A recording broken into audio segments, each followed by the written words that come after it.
Frank Reusche. When I left the Nimitz, I was a second-class hospital corpsman. When I left the reserves, I was a first-class hospital corpsman. When I look back, because of what I did, I still think back to what I learned in hospital corps school, the Naval Hospital, and the Nimitz. And there are hard times. We worked hard. And for me, the big deal was every 2 weeks the door would open, we'd have a new place to go to. But all the guys worked hard. There were long hours, especially up on the flight deck. And we were there. John Wilder and I, so they run these flight cycles, okay? When they were launching and recovering, one guy had to be out on the deck, the other guy had to be in the flight deck battle dressing station, okay, to respond. So the guy out there was Johnny on the spot, and the guy in the BDS was the backup. Well, you had to, when somebody was out on the deck, you couldn't close your eyes. You had to be ready to go, listening to the radio in case something happened, because that guy out there was going to depend on you to go out there. So you had this trust that this guy had your back. And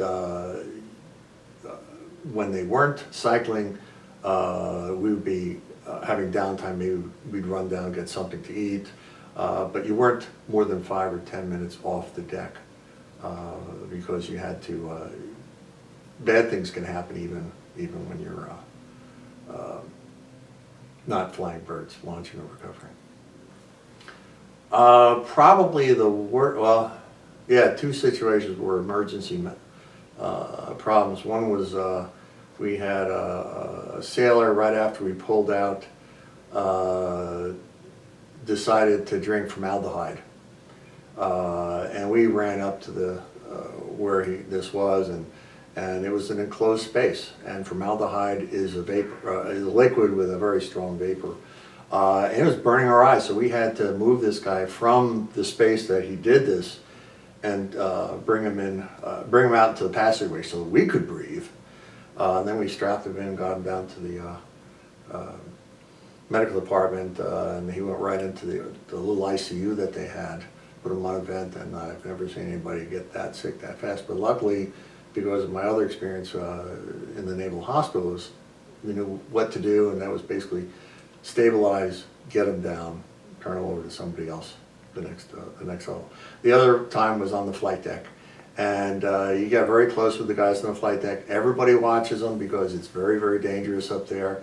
You could get blown down or sucked into a jet, and they were having a walk down, and one of the guys we knew was standing behind the fire truck, and they called a drill, and the driver of the fire truck backed up, didn't see the guy, rolled right over him, and they called us out. John and I just ran right out, and you look down, and this man's got this mangled leg and pelvis because it just rolled right up his leg and fractured his pelvis, and he's bleeding, except it's attached to somebody that we knew, and he was crying out because he knew our names. He was crying out to us, do something, do something. And of course, we packed and we stabilized and got him off the deck probably within 5 minutes, because they have it down pat that they commandeer an ammunition elevator, and it goes right down to medical, and then I think, I'm not quite sure how long he was not on the boat long before they were flying him out. There's only so much they could do. Literally, it's like a 60-bed community hospital, okay? There are 2 ORs, a treatment room that I ran. There's also physical therapy, a lab, x-ray, pharmacy. There's a 3-bed intensive care unit. It's not meant for long-term care. It's meant to stabilize somebody until you could get them close enough where they could be flown off.